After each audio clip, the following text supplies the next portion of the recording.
You got to get ready for what's coming now. Well, I think you get excited about it because of the resilience that we showed all season and the journey that it takes to get to where we are. One of the first goals that we have is to win an NFC West and to get to where we want to go, and we were able to do that.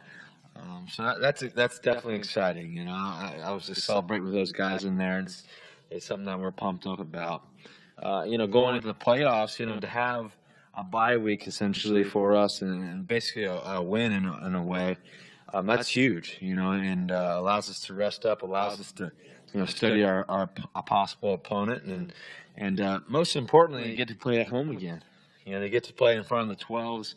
The best fans in the National Football League and the best fans in the world, I believe. And so, we're going to need them. We're going to need them like we have all year, and we're going to need their excitement and their energy around the city and just in the stadium, obviously, too.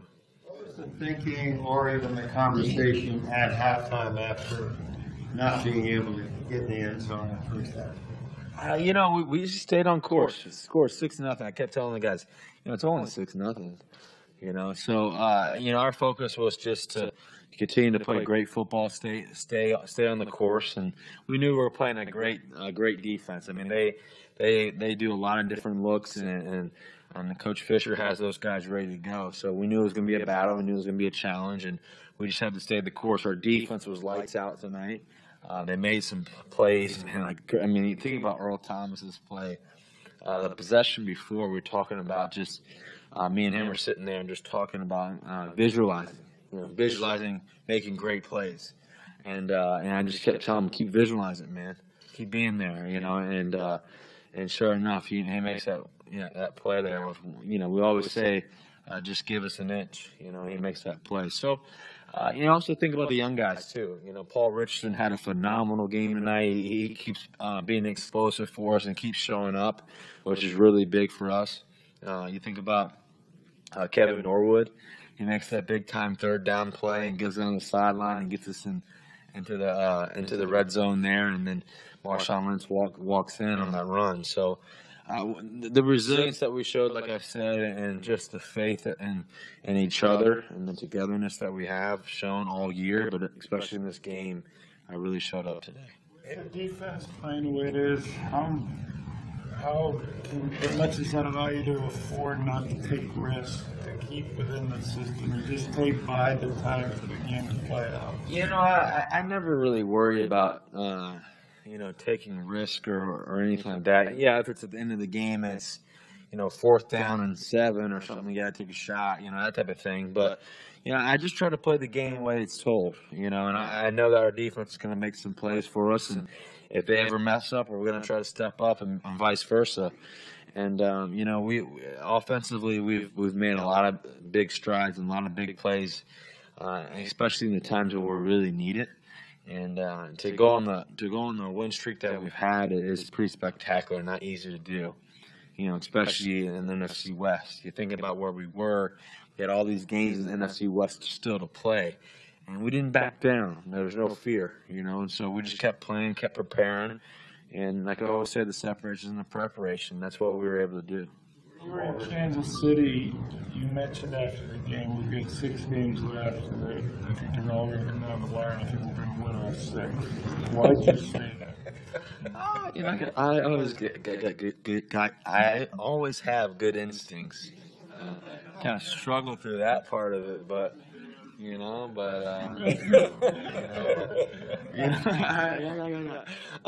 I just had a really good feeling, so. For anything, I just believe in the guys that we have. I get to see it every day. I get to see the energy. I get to see the belief in one another. I get to see our fans around the city when I'm out, and just get to see the people around, and there's no doubt. There's no doubt that what we can do, and so. I think ultimately when you put the work in, when you put something in, you can get something great out. And that's the way we look at it. How big was it with Jermaine Kershaw for Paul Richardson to really step up today? Well, to have one of your star receivers, Jermaine Kershaw, that's never easy. He's also great on special teams too. So, but Paul Richardson and Kevin Norwood, they're they were lights out tonight. They made some big-time catches. Paul Richardson going down the sideline, making that catch, makes a scramble play, makes a big-time catch. And Kevin Norwood, like I said, gets that third down play where we really needed it. Just those guys keep showing up. They keep being on time. They keep working. They keep studying. They keep learning. And that's what you're looking for, too. And so we're going to need that in the playoffs. We're going to need those guys to be big time for us. What was the key to the pass to Richardson along the sideline? To Richardson or Norwood? Richardson. The deep one or? The one along the sideline where he went up over Jenkins. Yeah, that's deep ball, go ball. He just he stacked the guy, made a great play. Obviously, his speed is unmatchable. Gets down the field pretty quick. And he just attacked the football, and he's shown that, when Josh Steiner first started talking to me about this guy that we're going to possibly draft, I kind of did my research. And so, I kind of looked at some film on him, just kind of watched him. And one of the best things that he did, and same thing with Kevin Norwood, they attacked the football, extremely well. And that's what you want. And Doug Baldwin and Jermaine Kearse really push those guys every day, too. Paul Richardson now versus where he was maybe earlier in the season development? Well, I think that we're getting him in the game more, and I think we're finding ways to get him the football. But I think that, there's a transition period, just trying to figure out, okay, how do I get my release and how do I, get to the right spot at the right time? And he's done a phenomenal job. His work ethic is unbelievable. And he loves the game of football. So I think that he keeps growing. And that's all you ask for. I remember when I was a rookie, and all I wanted to do is just keep getting better every week. And that's what I've always told him, just a little bit by little bit every week, and just see where you go. And he's done a phenomenal job of that, and a lot of guys have too. He's known Houston for a really long time. Was last week tough for him at all, or did you talk to him much about any of that?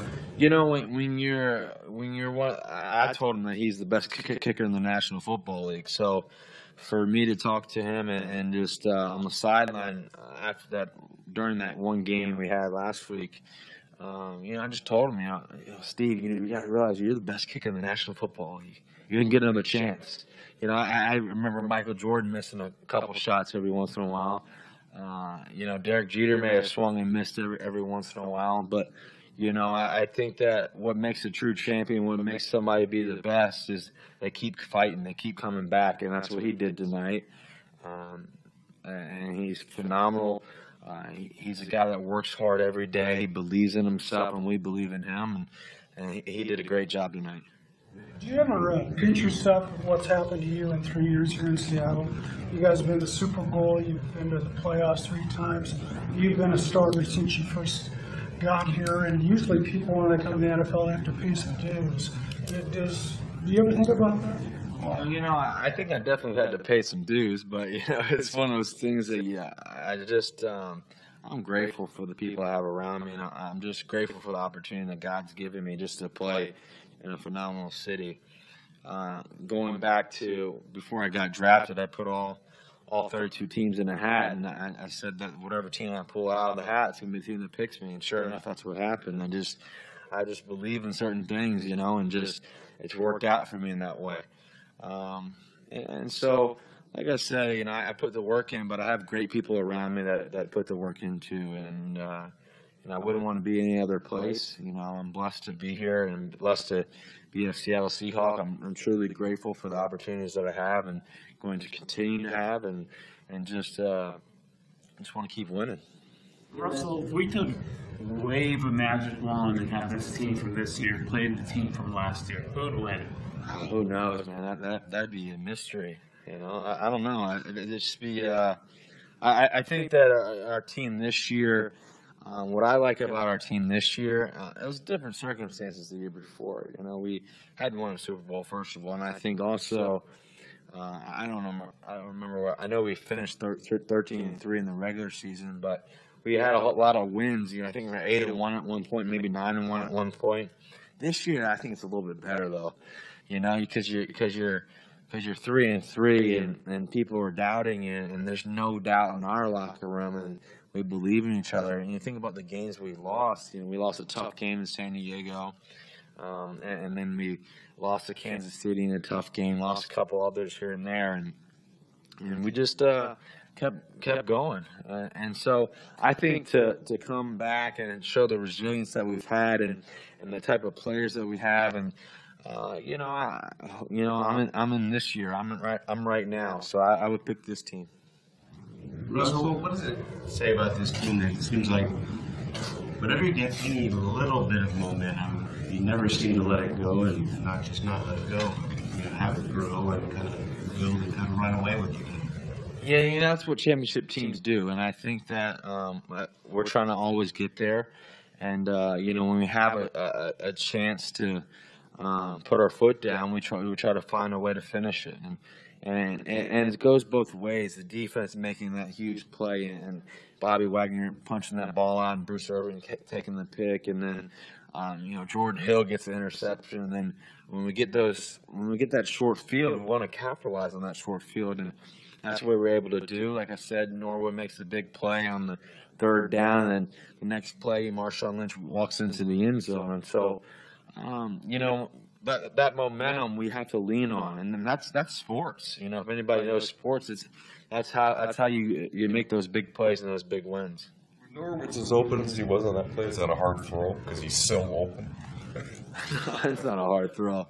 They tried to overlap on we had a seam down the field on Doug Baldwin. They tried to overlap it, and Doug did a great job of kind of shaking his guy and trying to get upfield, and I had an opportunity to get it out quick to him out to the flat over there and to the left, and Kevin makes a great play and gets down to the 5-yard line, whatever it is. So.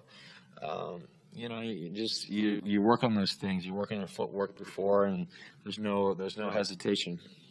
Russell, was this game kind of analogous of the whole season? You mentioned the 3-3 start, and once you found your momentum, you couldn't be stopped. Was today's game kind of like a microcosm of what the last season's been? Well, that's a good way to put it. I think that that's a good way to look at it. In terms of was this game a microcosm of our whole season? I think that.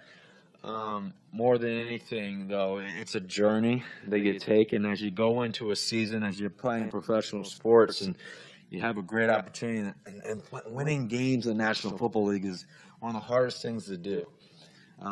It's almost like trying to hit a Verlander curveball. It's not easy to do. It's one of those things, and so you're just trying to stay in the game and playing one day at a time, and just trying to be consistent every day. That's the hardest thing to do. And so I think that, when we get into game situations, we believe that we're going to make those plays, and that's what we're able to do. Thank you. Thank you guys.